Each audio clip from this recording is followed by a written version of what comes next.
Commander Zyx'tral of the Galactic Peacekeeping Force stood frozen, his four eyes wide with a mixture of horror and fascination.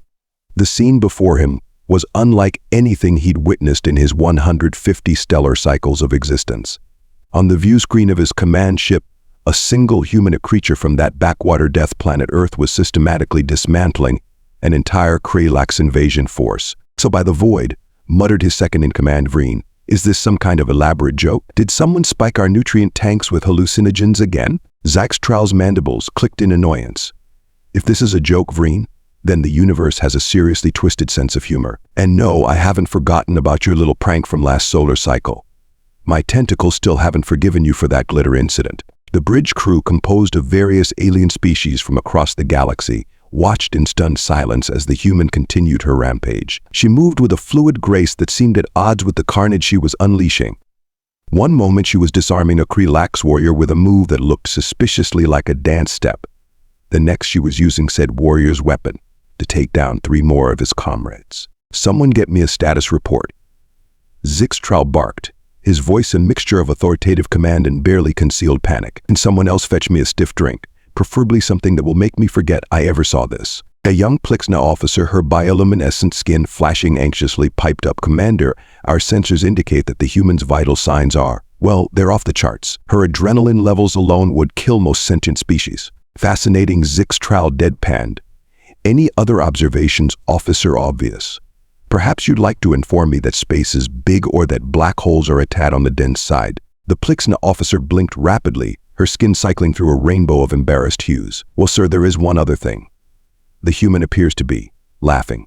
As if on cue, the audio feed crackled to life, filling the bridge with a sound that sent shivers down the spines, or equivalent anatomical structures of every alien present. It was a laugh, yes, but not one of joy or mirth. This was the laugh of someone who had stared into the abyss and found it hilarious. "Oh, come on, you oversized cockroaches," the human taunted, her voice a mixture of battle cry and stand-up comedy routine. "Is this really the best the mighty Kre'lax Empire can do? I've had tougher workouts with my grandma's knitting circle." Zyx'tral watched as the human, a female if he remembered his xenobiology correctly, executed a backflip over a Kre'lax energy blast. She landed on the shoulders of another warrior, using him as a springboard to launch herself into a group of reinforcements. "You know," she continued, her tone conversational despite the fact that she was currently in the process of tying 2 Kre'lax soldiers together with their own tentacles. "When I signed up for this cultural exchange program, I expected more culture and less, attempted planetary genocide. Talk about false advertising." Vreen leaned closer to Zyx'tral, his voice a worried whisper. "Sir, should we intervene?" Zyx'tral shot his second-in-command a look that could have curdled milk in 3 different star systems. "Intervene? Are you out of your mind? Did you miss the part where she's taking on an entire army single-handedly? Besides, Galactic Peacekeeping Force, remember? We're here to keep the peace, not jump into the middle of whatever this is." "But Sir," Vreen pressed, "the Kre'lax are a recognized species in the Galactic Confederation. Shouldn't we at least try to, negotiate?" Zyx'tral barked out, a laugh sounded suspiciously like a sob. "Negotiate with her? Be my guest, Vreen. I'm sure she'd be delighted to sit down for a nice cup of tea and a chat about interstellar politics. Just mind your limbs, I hear humans have a habit of ripping them off when they're in a mood." Meanwhile, on the planet's surface, Sarah Martinez was having the time of her life. When she'd volunteered for NASA's new xenodiplomacy program, she'd expected a few tense negotiations, maybe some awkward cultural misunderstandings. What she hadn't expected was to be dropped into the middle of an alien invasion force with nothing but her wits, her military training, and a serrated combat knife she'd smuggled in her boot just in case. She called out to no one in particular as she dodged another energy blast. "I'm starting to think you guys don't appreciate Earth's rich cultural heritage. I mean, have you even tried pizza? Or roller coasters? Or competitive dog grooming?" A particularly large Kre'lax warrior charged at her, mandibles gnashing. Sarah sidestepped at the last moment, allowing the alien to crash into a conveniently placed stack of energy cell crates. The resulting explosion sent Kre'lax flying in all directions. "Oh, fireworks!" Sarah exclaimed, her eyes gleaming with a manic light. "Now that's more like it. Nothing says cultural exchange like high explosives, am I right?" Back on the command ship, Zyx'tral was seriously reconsidering his career choices. He joined the Galactic Peacekeeping Force to make a difference, to foster understanding between species. Now here he was, watching a member of a species that hadn't even mastered faster-than-light travel single-handedly dismantle one of the most feared military forces in the galaxy. Sir, the Plixna officer spoke up again, her skin now a sickly green. The human's vital signs are, well, we're getting even more extreme, but I didn't think that was possible. Oh, Zyx'tral sighed, a sound that seemed to come from the very depths of his soul or souls, depending on which xenobiologist you asked. Of course they are. Why wouldn't they be? I'm sure any moment now she'll start breathing fire or shooting lasers from her eyes. It would be par for the course at this point. As if the universe had heard his sarcastic prediction and decided to one-up it. Sarah chose that moment to pick up a Kre'lax tank. Not a handheld weapon, mind you, but an actual armored assault vehicle. With a roar that was equal parts battle cry and punchline to some cosmic joke, she proceeded to use said tank as an impromptu baseball bat, swatting Kre'lax soldiers out of the sky as they attempted to swarm her. "Hey, batter, batter," Sarah shouted, her voice filled with unholy glee. "Swing, batter. Come on, who's up for some extraterrestrial t-ball?" Breen turned to Zyx'tral, his expression a mixture of awe and terror. "Sir, I think I speak for everyone when I say, what in the name of all that's holy is happening down there?" Zyx'tral, who had long since given up on maintaining any semblance of professional decorum, simply shrugged. "What's happening, my dear Vreen, is that we're witnessing evolution in action.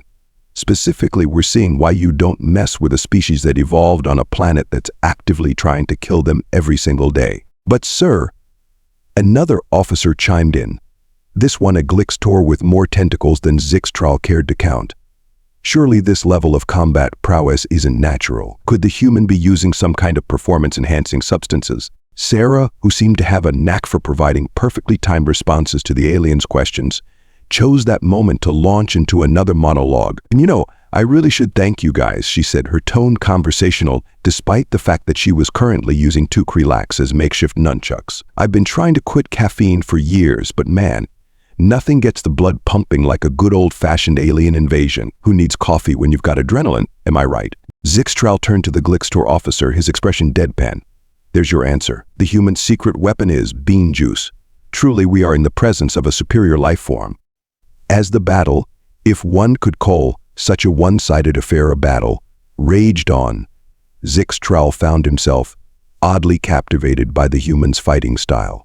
It was chaos incarnate, a whirlwind of improvisation and sheer audacity that defied all conventional military tactics. One moment she was using a Kre'lax energy rifle as an impromptu pogo stick, the next she was surfing on a piece of fallen debris, raining destruction on the alien forces below. "Do you know," Sarah called out, her voice echoing across the battlefield, "I'm starting to think you guys didn't really think this invasion through. I mean, did you even do a basic risk assessment?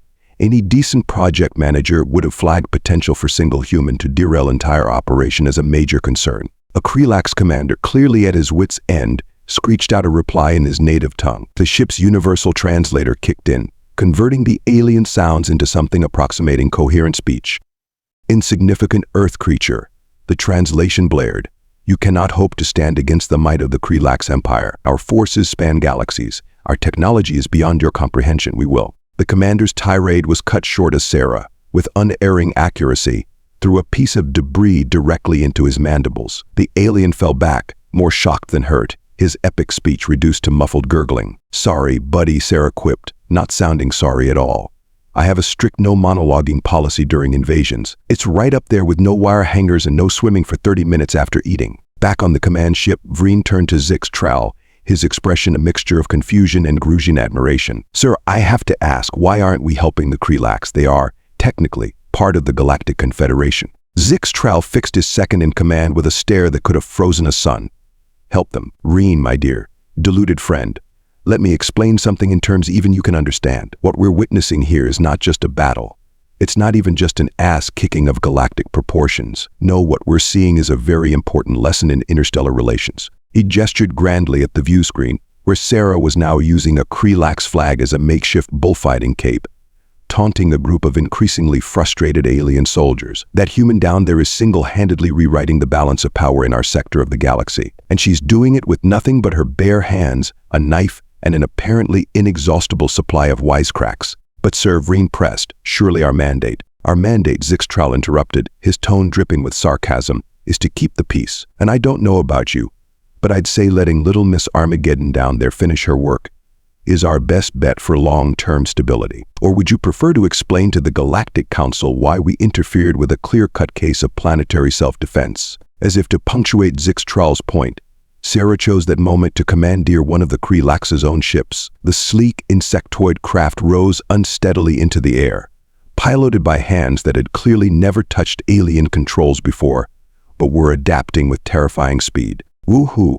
Sarah's voice crackled over the comms. "Hey Kre'lax, your ship handling is almost as bad as your invasion planning. Ever heard of ergonomics? My great-aunt Mildred could design a better cockpit, and she thinks the height of technology is a TV with a remote control." The Kre'lax forces, already in disarray, seemed to collectively lose whatever passed for their minds at the sight of a human piloting one of their own ships. Panic spread through their ranks like wildfire, with entire battalions turning tail and fleeing. Zyx'tral watched the chaos unfold with a mixture of horror and reluctant admiration. "You see, Vreen, this is why we don't intervene.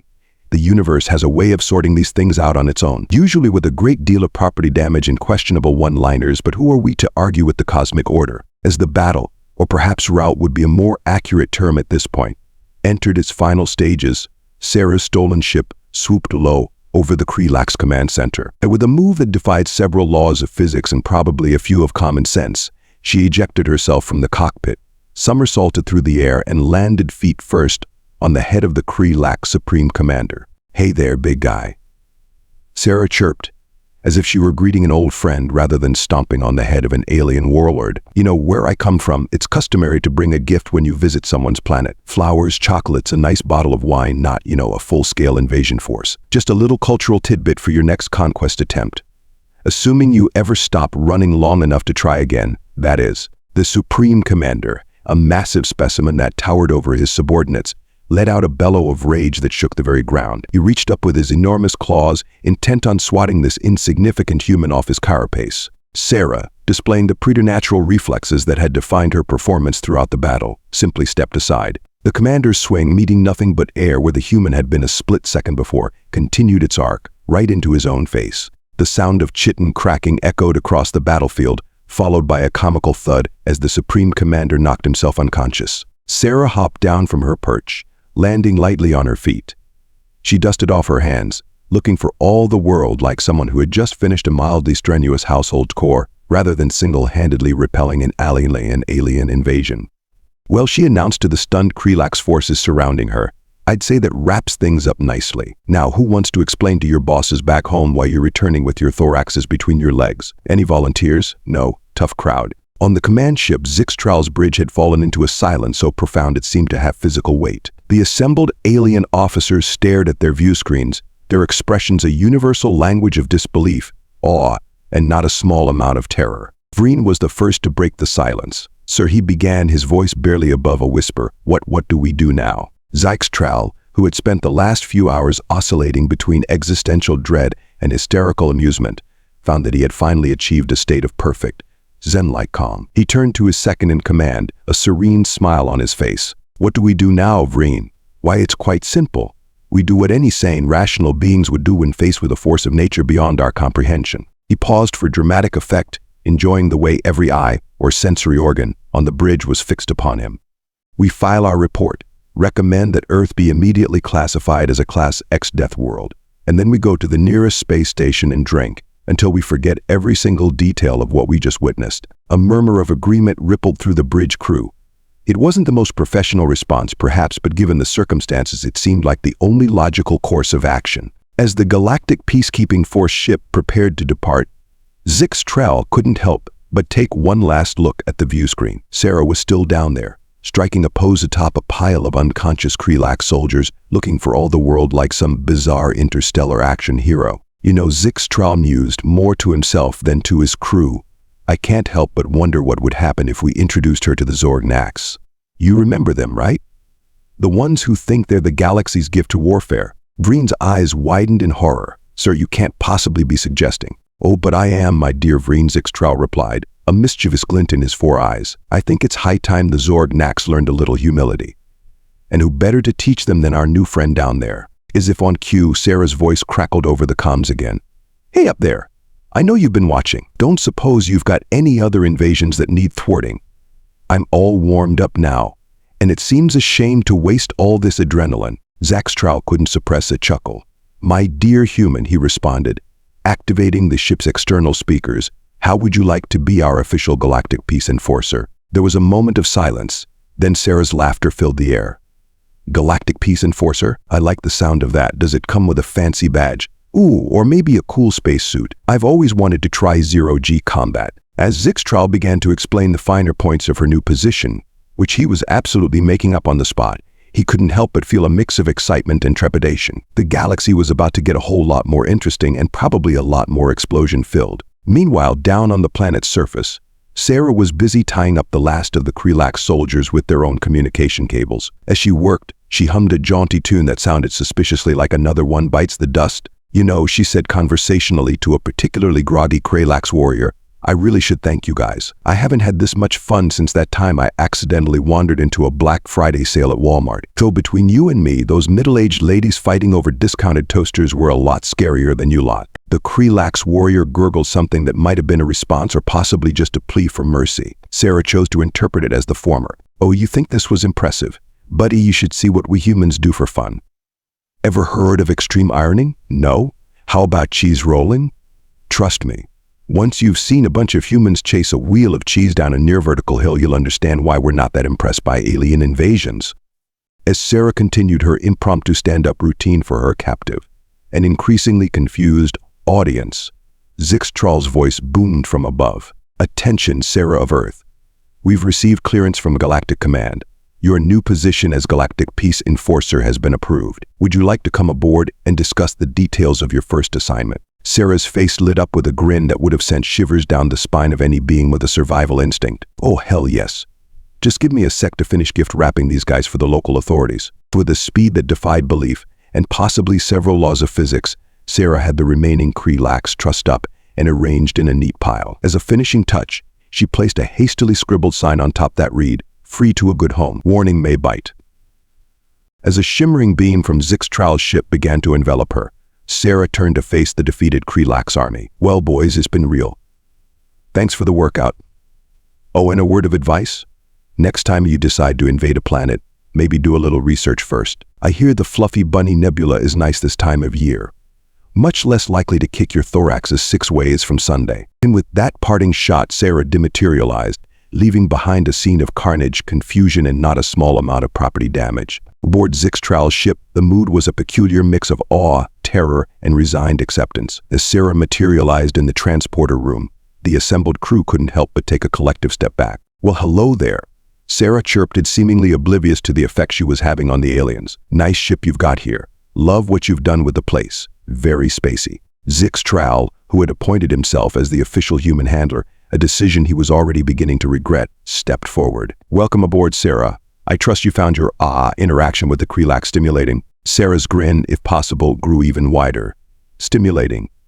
Oh, honey, that was better than my morning coffee. Speaking of which, you wouldn't happen to have a cafeteria on this fancy starship, would you? All that invasion thwarting really works up an appetite." As Zyx'tral led Sarah towards the ship's dining area, while simultaneously signaling for the security team to be on high alert, he couldn't help but ponder the absurdity of the situation. Here he was, a highly decorated commander of the Galactic Peacekeeping Force, playing tour guide to a being that had just single-handedly repelled an invasion force. So Sarah said as they walked, her eyes darting around to take in every detail of the alien ship. "What's this I hear about a first assignment? Please tell me it involves more action. Ooh, or diplomacy. I've always wanted to try my hand at intergalactic negotiations. But I've been told I have a very persuasive right hook." Zyx'tral, who was beginning to develop a stress-induced eye twitch, managed a weak smile. "Ah, yes, about that. We've received reports of a situation in the Zorg'nax system. It seems they're becoming a bit too ambitious in their expansion efforts." Sarah's eyes lit up with unholy glee. "Ambitious expansion efforts, you say? Well, we can't have that, can we? Tell me more about these Zorg'nax. Are they the type to appreciate a good pun mid-battle? Because I've been working on my material and I'd hate for it to go to waste." As Zyx'tral began to brief Sarah on the Zorg'nax, while silently saying a prayer for the poor, unsuspecting aliens, the rest of the crew watched in a mixture of fascination and horror. Breen, ever the voice of reason, or at least attempted reason, leaned in to whisper to his commander. "Sir, are we absolutely sure this is a good idea? I mean, unleashing her on the Zorg'nax. It seems a bit like using a supernova to light a candle." Zyx'tral, his eyes never leaving Sarah, who was now attempting to arm wrestle a Glixtor crew member using one of her legs, simply shrugged. My dear Vreen, at this point I'm not sure we have much choice. Besides, think of it as a cultural exchange. We're simply introducing the Zorg'nax to one of the galaxy's most interesting species. You mean most terrifying, Sir Vreen muttered. Same difference? Zyx'tral replied cheerfully. Now, be a good chap and make sure the Zorg'nax Conflict Resolution Handbook is updated. I have a feeling we're going to need to add a whole new chapter after this. As the Galactic Peacekeeping Force ship set a course for the Zorg'nax system, with its new peace enforcer on board, one thing was certain: the galaxy would never be the same again. Whether that was a good thing or not remained to be seen, but it was certainly going to be entertaining. And somewhere, in the vast cosmic tapestry, the universe itself seemed to chuckle. It had been a while since things had gotten this interesting. As the Galactic Peacekeeping Force ship hurtled through hyperspace towards the Zorg'nax system, Sarah had made herself right at home. Much to the crew's bewilderment and Zyx'tral's growing migraine, she had taken it upon herself to upgrade various ship systems. You call this a weapon system? Sarah's voice echoed from inside a maintenance shaft. I've seen more firepower in a playground water balloon fight. Zyx'tral massaged his temples, wondering if it was too late to drop her off at the nearest black hole. My dear Sarah, perhaps we should focus on the mission briefing rather than whatever it is you're doing to my ship. Sarah's head popped out of the shaft, her hair wild and a manic grin on her face. Multitasking, Commander. It's a human specialty. Besides, if we're going to face these Zorg'nax fellows, we might as well do it with style. How do you feel about glitter bombs? Before Zyx'tral could formulate a response that didn't involve screaming into the void, the ship's alarms blared. Vreen's panicked voice came over the comm. Sir, we've got a problem. The Zorg'nax fleet, they're here. As the crew rushed to battle station, Sarah casually strolled onto the bridge, munching on what appeared to be a sandwich made entirely of alien fruits and possibly some engine parts. Well, she said, eyeing the massive Zorg'nax armada on the view screen. Looks like the party started without us. How rude. Zyx'tral, who had long since given up on maintaining any semblance of normal protocol, simply sighed. I don't suppose you have any brilliant ideas for dealing with a fleet that outnumbers us 1,000 to 1. Sarah's grin could have powered a small sun. Oh, Commander, I thought you'd never ask. What followed was a display of tactical insanity that would be talked about in Galactic Peacekeeping Force bars for centuries to come. Sarah, armed with nothing but her wits, a half-eaten sandwich, and a ship full of increasingly hysterical aliens, proceeded to run circles around the Zorg'nax fleet. She hijacked their communication channels, flooding them with an endless stream of Earth's most annoying pop songs. She used the ship's newly upgraded weapon systems to launch what could only be described as a barrage of weaponized memes across space. At one point, she even managed to convince 3 Zorg'nax battlecruisers that they had won an all-expenses-paid vacation to a black hole. As the Zorg'nax fleet fell into chaos, their formations crumbling under the sheer absurdity of Sarah's tactics, Zyx'tral could only watch in awe. I don't believe it, Vreen muttered, his eyes wide. She's actually winning. Sarah, who was now wearing what appeared to be a makeshift cape made from discarded alien technology, turned to the crew with a wink. Winning? Oh, honey, I'm just getting started.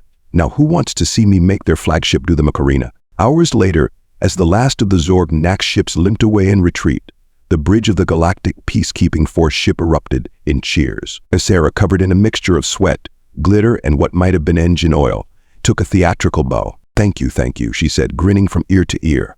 I'll be here all week. Try the veal or whatever the alien equivalent is. Zyx'tral, who looked like he had aged several decades in the span nearby, approached Sarah with a mixture of respect and residual terror. Sarah Verth, he began, his voice solemn. On behalf of the Galactic Peacekeeping Force, I must say that was the most ridiculous, irresponsible, and utterly brilliant display I have ever witnessed. Sarah beamed. Aw, shucks, Commander, you're making me blush. So what's next? Any other bullies in the galaxy need a good old-fashioned Earth-style butt-kicking. As if in answer to her question, the ship's communication system crackled to life. A holographic image of a stern-looking alien appeared, adorned with enough metals to sink a small planet. Commander Zyx'tral, the alien intoned, its voice dripping with authority. This is High Admiral Koztok of the Galactic Council. We've received reports of your unorthodox handling of the Zorg'nax situation. Explain yourself immediately. Sarah, never one to miss an opportunity, sidled up to the hologram with a cheeky grin. Well, hello there, handsome, she purred, causing the High Admiral's eye stalks to twitch in confusion. Let me tell you a little story about how Earth just saved the galaxy's bacon. Got about 3 hours. As Sarah launched into a retelling of events that somehow involved space pace pirates, a dance-off, and an impromptu cooking show, Zyx'tral couldn't help but smile. The galaxy would never be the same, but perhaps that wasn't such a bad thing after all. In the weeks and months that followed, Sarah's reputation grew to legendary proportions. She became known across the stars as the Deathworlder diplomat, a being capable of ending wars with nothing but bad puns and interpretive dance. The Galactic Peacekeeping Force saw a surge in recruitment, though whether it was out of admiration or a desire to witness the chaos firsthand was anyone's guess. As for Sarah herself, she took to her new role with gusto, traveling the cosmos and leaving a trail of bewildered aliens and averted crises in her wake. And if the occasional planet ended up covered in glitter or spontaneously burst into synchronous dance routines, well, that was just part of the Sarah Martinez experience. Back on Earth, news of Sarah's exploits eventually trickled down through classified channels. NASA executives were seen alternating between fits of hysterical laughter and bouts of heavy drinking. The cultural exchange program was quietly rebranded as the Galactic Havoc Prevention Initiative, with Sarah as its poster child. And somewhere in the vast expanse of space, aboard a ship that now sported racing stripes and a disco ball, Sarah Martinez looked out at the stars and grinned. The galaxy was full of wonders, dangers, and beings who took themselves far too seriously. And she, armed with nothing but her wit, her strength, and an inexhaustible supply of terrible jokes, was ready to take it all on. As Zyx'tral often said, usually while nursing a strong drink, the universe may never be ready for humans, but by the cosmic constants, they sure make things interesting. And with that, dear readers, we leave our intrepid hero to her next adventure. For in a universe full of terror and wonder, sometimes all you need is a human with a bad attitude and a good right hook to set things right.